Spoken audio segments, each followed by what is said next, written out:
Good afternoon, ladies and gentlemen. If it's a nominal seminar, I would say just stand up and move your hands so you don't sleep and get ready. But since it's value engineering, just do it in your same seat. So there's a short time and I will start. I handle the Center of Excellence, S&T Global.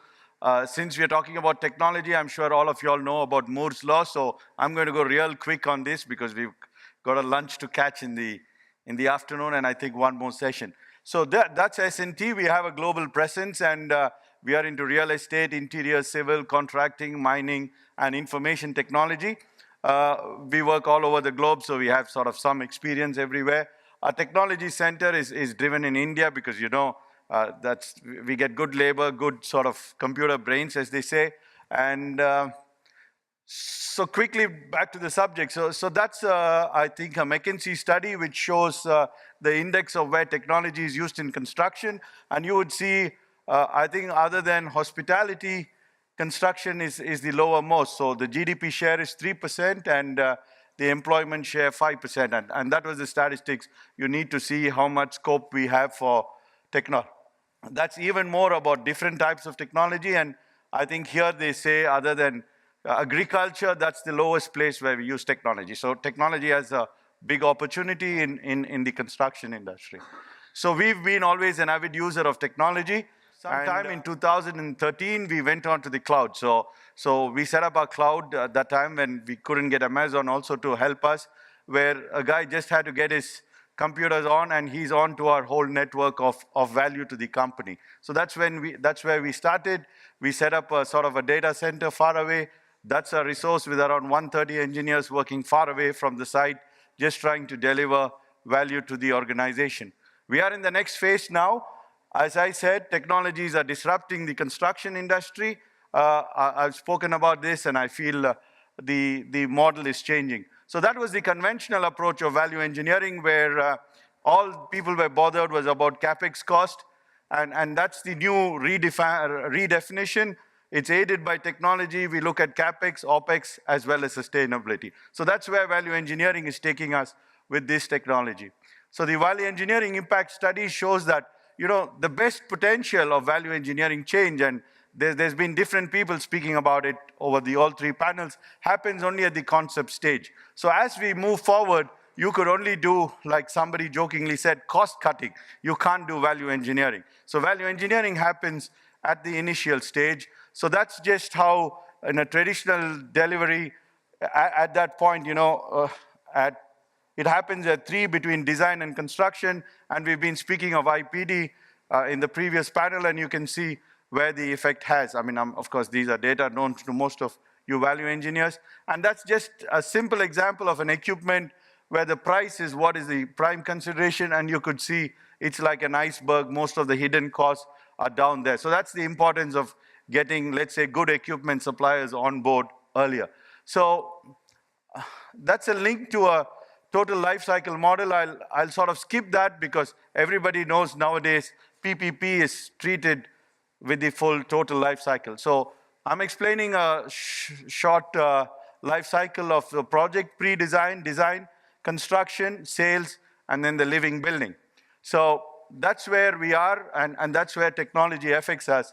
With GIS, with big data for pre-design, GIS for feasibility studies, BIM and VR for ideating, energy modeling, simultaneously generated quantities, as I said, interactive design approach, BIM, 4D, 5D, suppliers with Web 2 technology, some people call it Web 3, real estate transaction using blockchains, not very common, but just starting, IoT and AI for facilities management, and robotics for maintenance. So that's where technology is. S&T is in all these places where you see, and I mean, of course, we are working on the other areas, but that's where S&T is now working on these technologies, now, as in now. So I will just go through this very quickly. Big data for project conceptualization. You decide what to do based on big data, whether you put in a retail shop here, whether you put a car parking here, et cetera, et cetera. GIS studies, you want a cooler building, which area would you choose, what areas you will choose, and I'm sure most of you know this. BIM and VR for ideating, as somebody was saying that, you know, the doctor said, I don't want this and I don't want this. Do that at the beginning, don't do that after you've built your building. And we do this for many places right now. We've sort of evolved a fast tracking method for how we can get best value for it. And that's a collaborative, concurrent, consistent, centralized information. So where we have, and we call it the C4I, and where we have a BIM team working on the project simultaneously, where simultaneously the site team is working, the procurement team, QS team, and we interact with third-party tools. There is not one software developer who's giving us this at this point of time. We are using many people to get this data down to our site teams, but there are companies trying to do the whole end-to-end chain. So energy modeling, I'm sure you know that. This is about the heat maps to see, I mean, let's change my building 20 degrees, and then, you know, I save like 5% of my energy costs. Or let's say I get a good breeze during some monsoon, and that's energy modeling. We generate quantities out of the system. This is one of the latest stadiums in the region where we could generate the quantities. This is just, let's say, a luxury villa where we could generate the quantities. We see the cost consultant helps us in a different way. We don't need him to take quantities.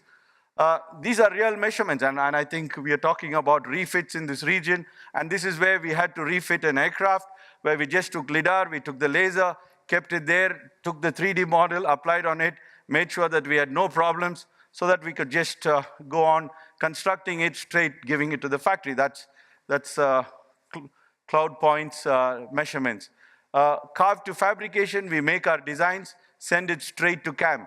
Another interesting one is now you don't have to do these 3D models of every item. There are some suppliers who could just pick up the particular model number you want, apply it on your design. So you don't have to, I mean, it's not an oval anymore, it's the actual WC in the toilet.